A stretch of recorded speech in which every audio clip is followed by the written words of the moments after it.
Selamat pagi teman-teman. Kembali bersama Ariel Kurnaidi. Kita akan merenungkan firman Tuhan dari buku Renungan Pagi, Anak dan Pelajar. Yesus sahabat terbaik dan setia. Yang disusun oleh Pastor Dr. Marolop Sagala. Mari kita awali dengan doa. Bapa di sorga, kami akan belajar firman-Mu. Tolong kami supaya firman-Mu menjadi pedoman dalam hidup kami hari ini. Dalam nama Tuhan Yesus kami berdoa. Amin. Hari ini, tanggal 1 November, judul renungan kita, Memisahkan domba dari kambing. Ayat hafalan, Matius pasal 25, ayat 32. Lalu semua bangsa akan dikumpulkan di hadapannya, dan ia akan memisahkan mereka seorang daripada seorang, sama seperti gembala memisahkan domba dari kambing. Yesus menyampaikan perumpamaan sederhana untuk menggambarkan bagaimana akan terjadi penghakiman Allah akan dilaksanakan di akhir zaman. Allah akan mengumpulkan semua bangsa di hadapannya, kemudian memisahkan seorang dari seorang yang lain. Tujuannya adalah menentukan siapa yang berhak di sebelah kanan Allah, dan hanya yang berada di sebelah kanan Allah yang akan berhak menjadi bagian dari kerajaan Allah. Sama seperti gembala yang memisahkan domba dari kambing.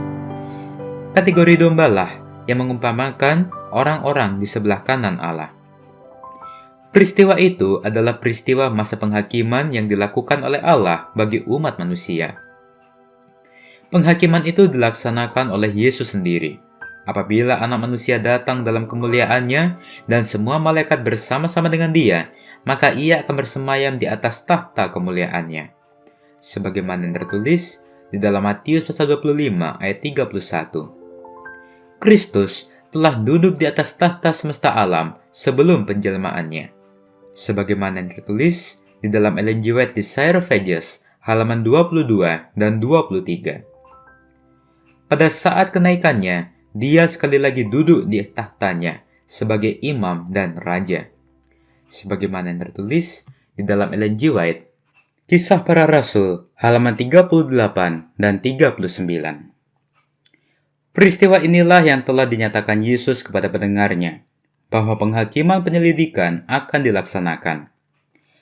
Penghakiman penyelidikan itu dilakukan untuk menetapkan siapa yang layak pada kerajaan kemuliaannya, dan siapa yang menolak setia kepadanya.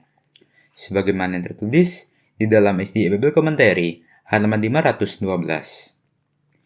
Mereka yang setelah penyelidikan dianggap layak pada kerajaan kemuliaan raja adalah seumpama domba yang telah dipisahkan oleh gembala dari kambing dan ditempatkan di sebelah kanannya.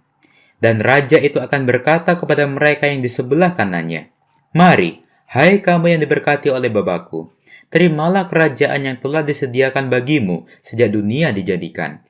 Sebagaimana yang tertulis di dalam Matius pasal 25 ayat 34. Upah kerajaan Allah diberikan kepada mereka, sedangkan orang-orang yang diumpamakan dengan kambing-kambing, yaitu yang berada di sebelah kiri, adalah orang-orang yang akan disebut orang-orang terkutuk, yang akan masuk ke dalam api yang kekal, yang telah sedia untuk iblis dan malaikat-malaikatnya. Mereka ini adalah orang-orang yang tidak setia kepada Tuhan. Pastikan supaya ketika penghakiman itu dilaksanakan, engkau termasuk pada kelompok yang akan ditempatkan di sebelah kanan Allah Bapa. Mari kita akhiri dengan doa. Bapa di sorga, terima kasih untuk firman-Mu hari ini, di mana kami diingatkan bahwa Engkau akan melaksanakan penghakiman-Mu terhadap kami semua umat-umat-Mu. Dan tolonglah kami supaya kami boleh berada di sebelah kanan Allah Bapa, supaya kami dapat menjadi bagian dalam kerajaan sorga. Inilah doa kami, di dalam nama Tuhan Yesus kami berdoa. Amin.